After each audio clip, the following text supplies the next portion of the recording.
Okay, so you finished your exams. It's a huge moment, right? It's exciting, but let's be honest, it's also probably one of the biggest decision points you've faced in your life.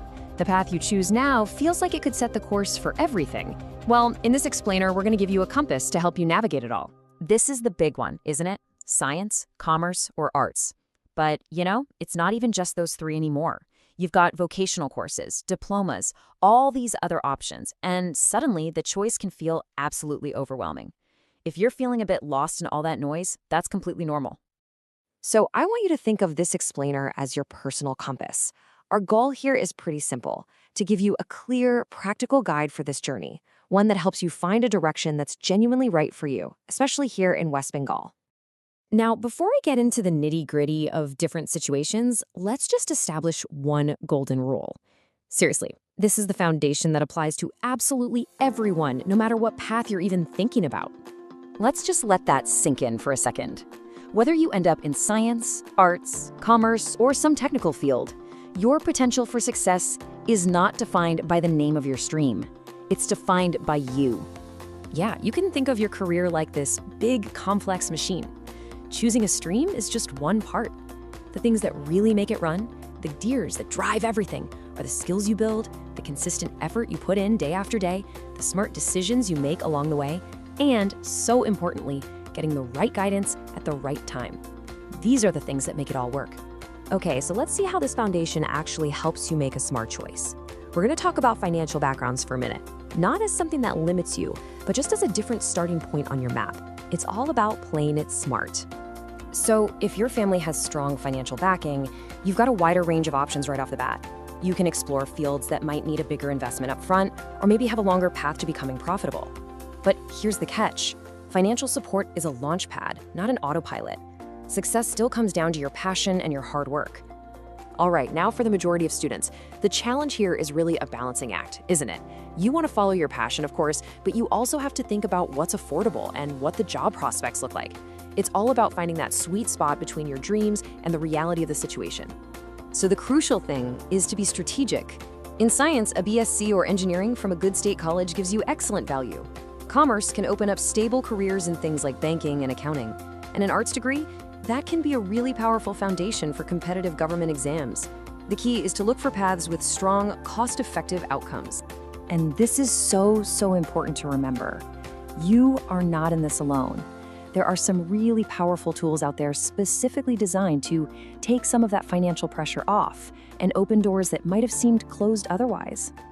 Just take a look at the support system that's in place. You've got schemes like the Swami Vivekananda Scholarship for meritorious students, Aikyashri for minority students, the Student Credit Card for loans, and Kanyashri for girls.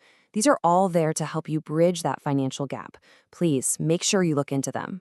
Now, for students coming from BPL or below poverty line backgrounds, for you, smart, practical planning is genuinely the most powerful tool you have for building a secure future. And it is absolutely achievable. The most effective strategy here is to focus on courses that get you job ready. Things from an ITI, that's an industrial training institute, or polytechnic diplomas can lead directly to a job. Skill-based training makes you valuable in the job market right away. And fields like nursing and teaching offer really stable, respectable career paths. These are direct routes to financial independence. And just like for middle-class families, I really want to stress this. There is a solid support system in place, specifically designed to make sure that financial limitations do not stop you from getting an education and building a real career. I mean, just look at how comprehensive this support is. You have everything from dedicated scholarships, like through the West Bengal Minorities Development and Finance Corporation, or WBMDFC, and for SC, ST, and OBC students, all the way to free or subsidized housing and skill development programs. The government is providing a safety net to make your education possible. Your job is to find and use these resources. Okay, this next part is a big one. One of the single biggest mistakes students make is trying to figure all of this out by themselves, or worse, just doing what all their friends are doing. The smartest thing you can possibly do is find some allies for your journey. And you know what? It's simpler than you think. Find a senior from your school who's a few years ahead of you, or a teacher you really respect. Just think about what you want to ask them, and then just reach out. People are usually happy to help, and a single 30-minute chat can honestly save you years of confusion. All right, let's just reframe this whole thing for a second. Choosing your stream, that's not the final destination. It's just the first step on a long, exciting, and constantly evolving journey. Your career isn't something that's built in one day.